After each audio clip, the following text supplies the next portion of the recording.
have you got to say about that? I didn't bust it, honest. He's telling the truth, Mr. Drysdale. It was hanging in pieces like that when we moved in. Yes, sir. No, it's supposed to be like that. It was made that way. It's been like that for 200 years.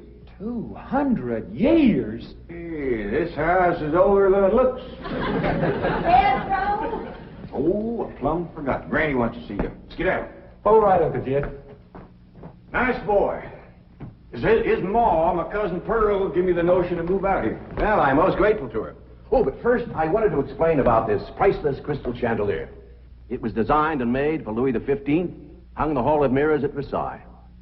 Napoleon Bonaparte planned campaigns for the light of that chandelier. Talleyrand used it. Wellington, Disraeli, Bismarck, Wilson. Mr. Drysdale, we're just plain folk. We don't mind a few things being secondhand. Getting back to my cousin Pearl, she's looking after the old home place for me. You ain't never seen my family home, have you?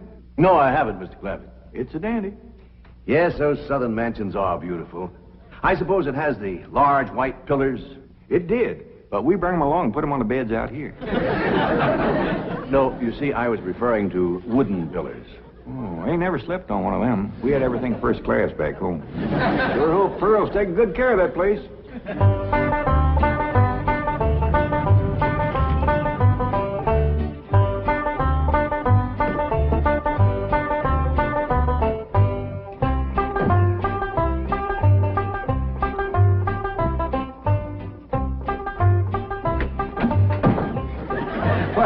Hello there. Oh, why, you're Mr. Brewster from the oil company that paid Cousin Jed all that money for his swamp. 25 million to be exact. You ain't here to back out, are you? No, indeed. Your cousin's money is safe in the bank in California. I just thought you'd like to know that I heard from the bank, and your family arrived in Beverly Hills safe and sound. Oh, that is good news. My son Jethro drove him out, you know. Yes, I know he did. Oh, I have something here from the bank. I think you'll enjoy it. For me? They told me at your house I'd find you here. Yeah, well, I promised Cousin Jed I'd keep an eye on the old home place for him. It's a long trip from my house, but I'm glad to do it for Jed. That's nice of you. Yeah, well, you know, can I help you look for that money? What is the money? It's pictures of the estate that Mr. Drysdale, the president of the bank, purchased for him in Beverly Hills. Oh. Now, this is now the Jed Clampett estate. Land to mercy, look at that. Why, it's bigger than the state capitol. It's quite a change from this place, all right. What in the world is that? Oh, that's the swimming pool. Swimming pool? Yeah, it's quite ornate. Oh, my son Jethro's gonna like that.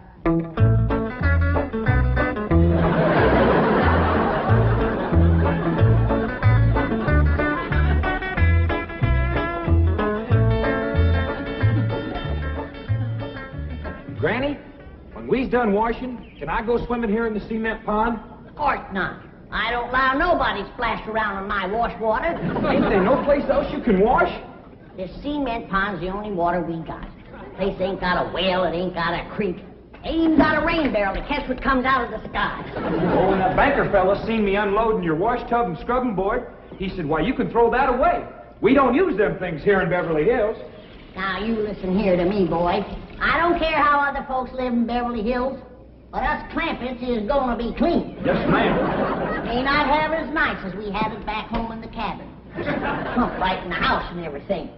But we ain't gonna lower our standards. No, ma'am. Here, wrench these things out for me. We gotta get this tub back to the kitchen for Elly's bath. Yep. Being clean is a strict rule with your Uncle Jed. Let me look you over. Many's the time we've been down to our last piece of fat. I'd say, shall I cook it to eat it, or shall I render it down for soap? He'd say, no, render it down for soap, Granny. The Lord will feed us poor folks, but we gotta do our own washing. But Uncle Jed ain't poor now, Granny. He got $25 million. How long do you think that's gonna last if we go throwing it away on store-bought soap? Waste not, want not. Now, here's a view of the entrance hall. My stars and garters. Why, it's a palace. Whoever would have thought that my cousin Jed would be living in an estate like this? Well, the credit is yours. You're the one who talked him into moving.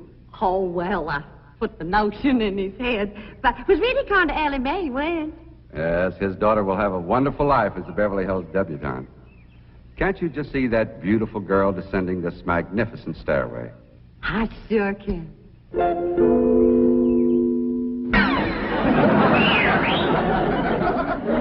Elly May, I don't reckon that's the way a young lady comes down the steps in Beverly Hills, is it, Mr. Drysdale? Oh, not as a rule, no. Oh, I can come down the other way. Watch this.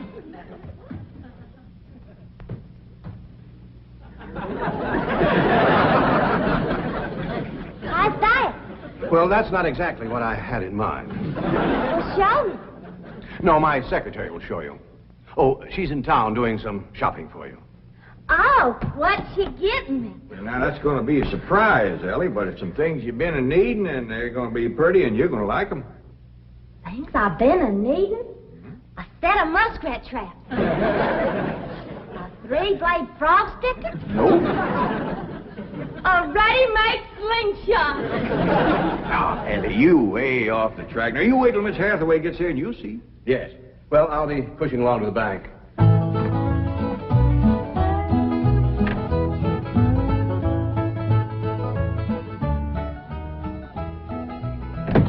Now, don't you worry about your daughter, Mr. Clampett. When my secretary gets through with her, you'll think she's been to finishing school. I sure wish my cousin Pearl was out here, fixing Elly up. She's a whiz at fancy sewing. Oh, is she a dressmaker? That woman can make anything. Why, she can pick up a handful of straw, and before you know it, she's made a hat. That's remarkable. So she's a milliner. Oh, she's a Clampett. Married a Bodine. I don't recall knowing the milliners. Milliners are women who make hats. That's Pearl, all right, but she's a Clampett. You talk about making hats. Pearl made herself a hat one time that was shaped just like a bird's nest. And in there on the nest was this blue jay a-setting on her eggs. Well, sir, they come from everywhere to see that hat, to study it, to see how Pearl made it so they could copy it. Boy, there was dozens of them from all around. Hat designers? No, blue jay. Never did catch on too good with people. For a while there, Pearl couldn't hardly go out of the house without a bunch of blue jays taken out after her. Sure wish she was out here. She'd have Elly slick as a picture in a catalog. Yep. I ought to be out there in Beverly Hills helping Cousin Jed. Well, he certainly has plenty of room for you. This mansion of his has 32 rooms and 14 baths. 14 bathrooms? Yes. A sunken marble bathtub. Oh, I can just see Elly May having herself a bubble bath in there.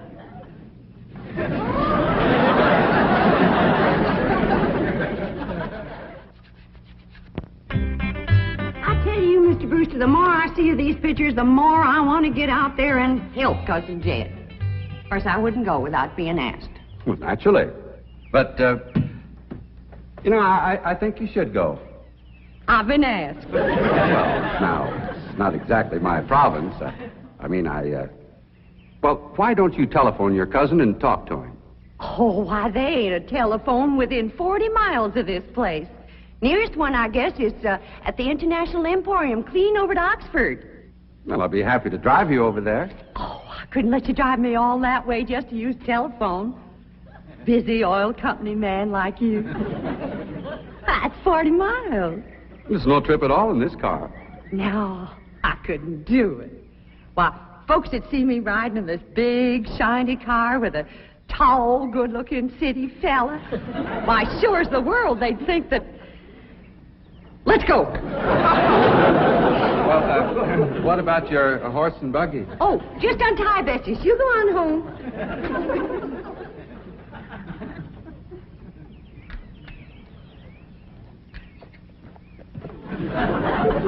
Well, Bessie's headed for home, all right.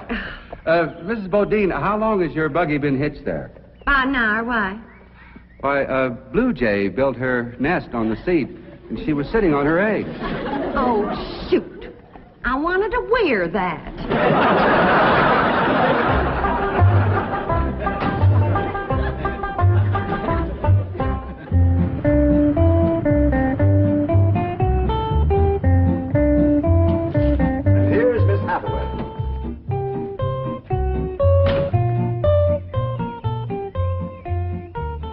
Capitaine, je suis traiteur. Fine. Ready for Elly May?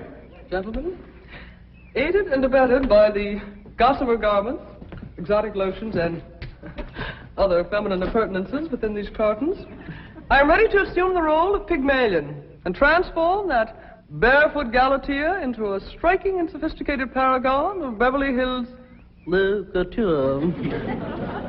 That's yes the hard way. Well, duty calls. I leave you in capable hands. Goodbye, Mr. Clampett. Thank you, sir. Chief? Well, that sure is neighborly of you, Miss Hathaway. Reckon you can handle Elly May? Uncle Jed, Granny says...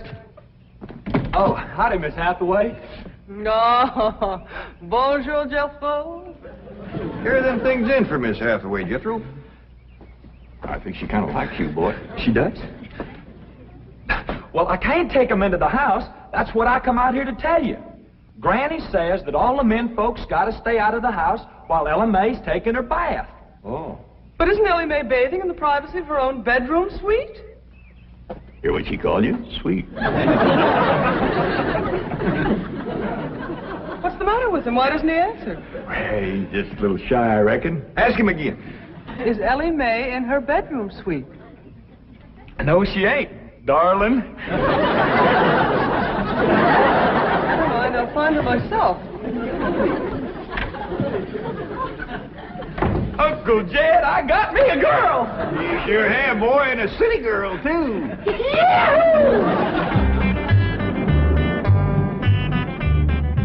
Some city girls I were about. Jethro's such a good-looking boy.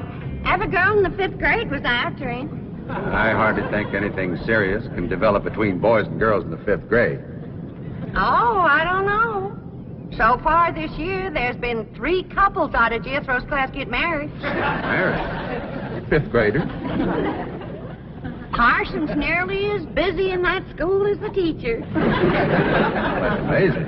Oh, I've heard of Uh-oh, wouldn't you know it? There's that Snoopy Alverna Bradshaw and her big-mouthed daughter sitting on my front porch. Oh, I can just hear the stories they'll start going around if they see me in this car here with you. Yoo-hoo! Alverna! It's me! Pearl! Terrible gossip, that woman, always making trouble. She tried to talk Granny out of going to California. She ought to see Granny now. Living like a queen in that Beverly Hills mansion.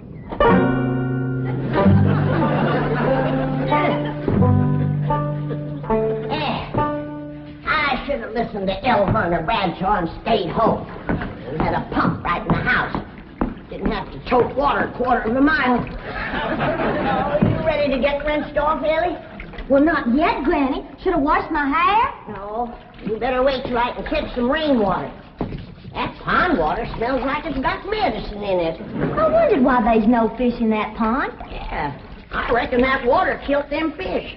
But don't you worry. My lye soap will kill anything that killed them fish. Have you seen... What in the world's going on here? Well, there's a bath going on. That's what's going on. Howdy. But I don't understand. Well, then somebody ought to explain it to you, sissy woman. You see, first you heat some water. Then you put it in a great big tub like this. You put some soap in it, and then you get in it, and you start to wash, and that's what you call a bath. Granny, you don't have to do this sort of thing in Beverly Hills. Don't you listen to her, Elly. Ain't you ever heard that saying that cleanness is next to godliness? But of course, John Wesley said that. And I bet he didn't live in Beverly Hills. Here, Elly, dry yourself off with this nice big bath towel. Ah, my girl. I'll rinse off that old lye soap. Lye soap. Did you say lye soap? That's right. I make it myself. But that will ruin this beautiful girl's delicate skin. I've been washing with it for 72 years. Look at my skin. It's like leather. Yeah. Nice, ain't it? Granny, I hope you will forgive my momentary bewilderment at this primitive form of ablution, but please let me explain. So first explain what you just said. Well, Elly May has a beautiful big bathtub upstairs. Upstairs? It was hard enough carrying the water in here. I ain't going to tote no water upstairs. You don't have to. There's a big, beautiful... Haven't you been upstairs? No. Jed said that probably belonged to somebody else. Ain't that right, Elly? Yeah. Paul said he heard tell that folks sometimes live one family right on top of another. But that's only in apartment houses. This entire house belongs to you. And each one has his own individual bedroom suite. Come along and let me show you. And also the lovely things I brought from town. Yeah, you go ahead. I'll be up directly. What all did you bring from town? Everything, Elly. Everything from chapeau to pumps. Pumps!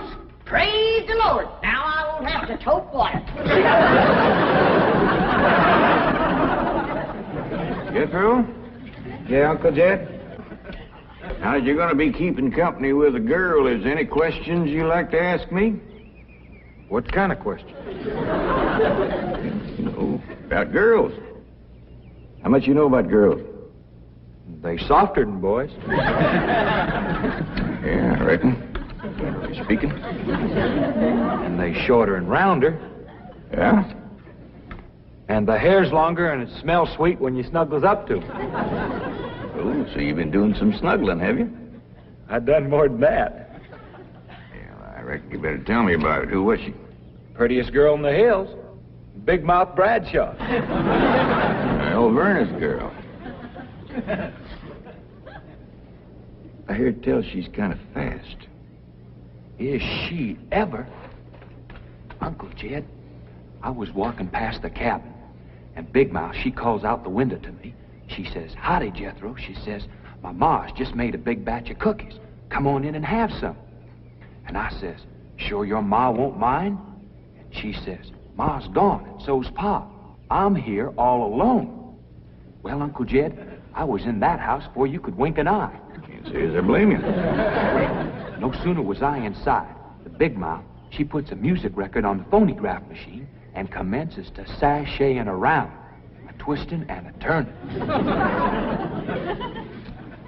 Dancing. Yeah, I reckon so. Anyway, she says, "Put your arms around me, Jethro, and I'll teach you the two-step." What'd you say? I says, "Listen, Big Mouth," I says, "here we are all alone. Your ma and your pa gone, and you think that I'm going to waste my time dancing?" I says, "Not me, sister. Bring on them cookies."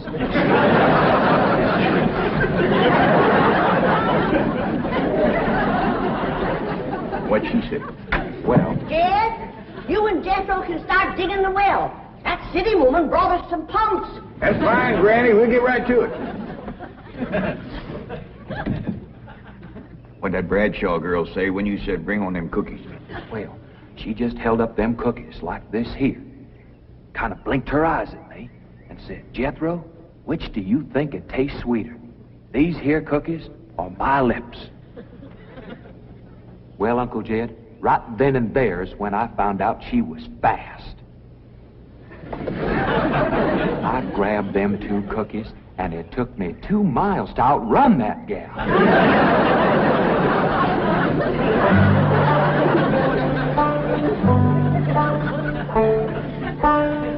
Jethro, some one of these days, you and me's got to have a long talk.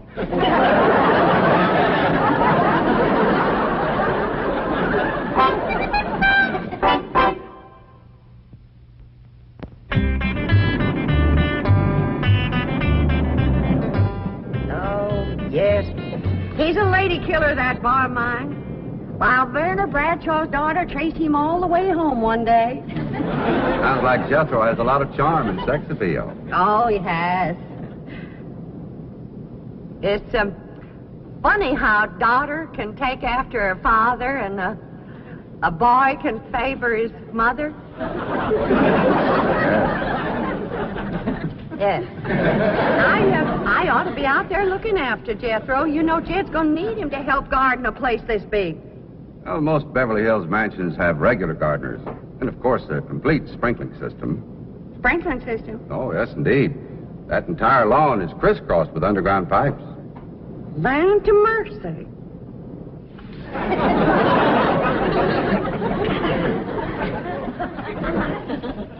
By thunder, Jethro, there's water all over this property. Ain't too deep, neither. I know. Should I commence to digging? Well, now, let's get as close to the house as we can. That way the pump won't have so far to pull. Clampett? Jethro? Oh, here comes your sweetheart. It's Clampett. I cannot handle that daughter of yours. What happened? I opened that box of beautiful clothes, turned my back for a moment, and she bolted like a wild colt. I was afraid this would happen. Where is she? She's up there. I'll go right up and talk to her. Jethro, have you been upstairs yet?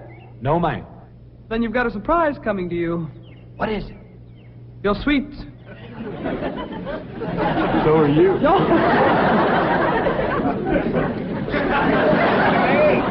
Oh, howdy, Pop. Wait. I'm ashamed of you. Running off from Miss Hathaway.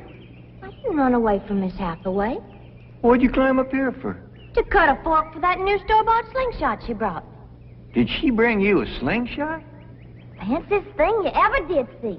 Just a minute, I'll hook it up and you can see for yourself.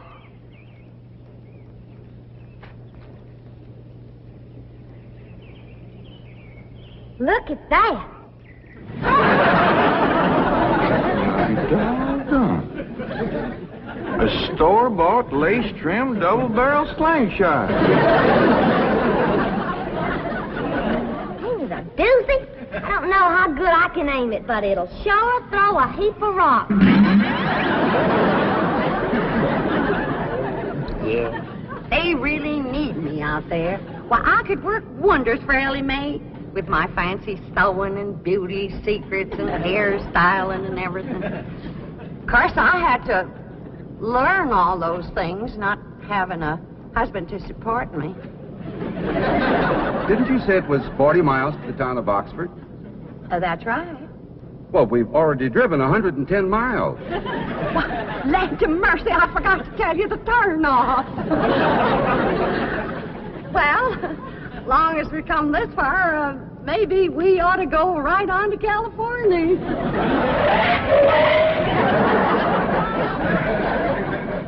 I tell you, Granny, there's so much water here, you could shoot a load of buckshot in that ground and bring up a dozen springs. I'll be right back.